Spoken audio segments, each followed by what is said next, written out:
Good evening, everyone. It's just Brandy, and I'm back for another review of the latest episode of Real Housewives of Atlanta.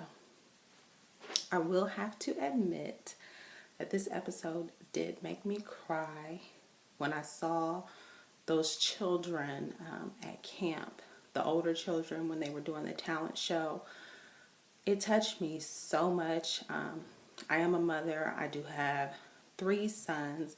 They are not quite as old as those children were, but when that young man said that he did not know his mother and his father, and he broke down, it just touched me because, people are always so stuck on things that are so unimportant, and you just don't really think about children going through things that as adults that you can't even fathom. I mean, we stress over the silliest little things, and we are such a materialistic society, and we're always trying to get the next this and the latest this, and always trying to measure our success by things.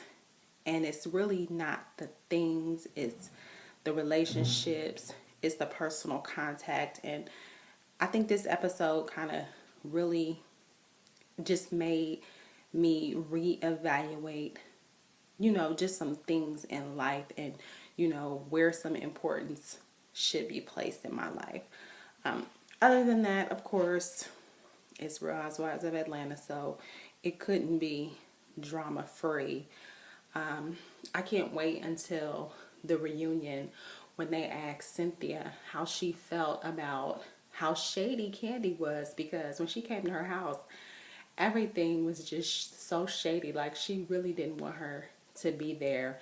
And I was confused because I know Candy has that second guest house, and I couldn't understand why Cynthia was actually staying in her main house, why she didn't just give her the guest house to stay in. But I don't know. I don't understand. Other than that, the whole thing with Portia and the guy that she has been dating, I just feel so bad because every season it's like she has a new love interest, and every season she's so in love. This is so the one. She's getting married. She's having a baby. Da da da. I remember she was with Duke that time, and she had the cake because she wouldn't be the MVP or whatever. And then this guy up and quits his job, and ultimately, I could see you quitting your job over something that had to do with your children, but you quit it for a relationship that you're not even, the way she makes it sound, they're not even official. Like, they're not even like together for real.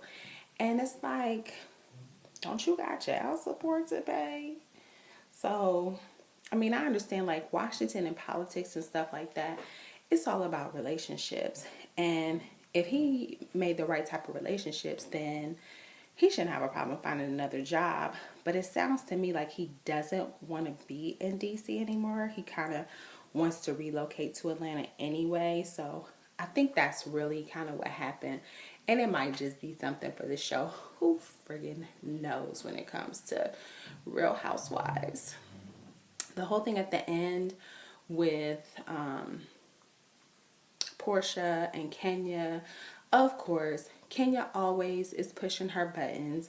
She's always saying stuff. She's always starting some mess.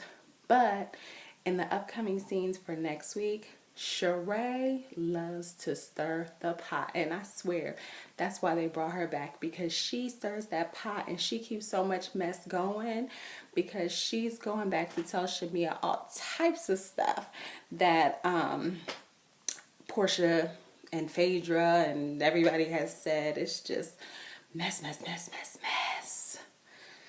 So, Real Housewives of Atlanta, I will say the first 30 minutes with the whole camp thing, I thought that was beautiful to show. I think, that was great. But of course, it ended on some mess, as usual. Not surprised. What can you say? We'll see what happens next week. It looks like they're going glamping. I don't know why. I don't know why they don't recast every other Housewives franchise. If it's not working, they take somebody out and they bring somebody else in. For whatever reason, Atlanta wants to stick to the same people.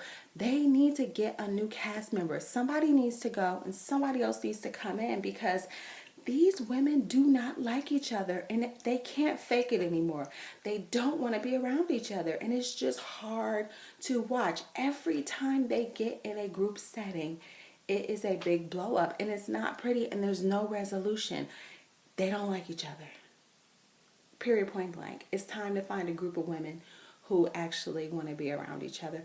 Keep one or two if you can, but you've got to get rid of them, and you got to recast and make it fun and make it a good show, because right now it's a struggle.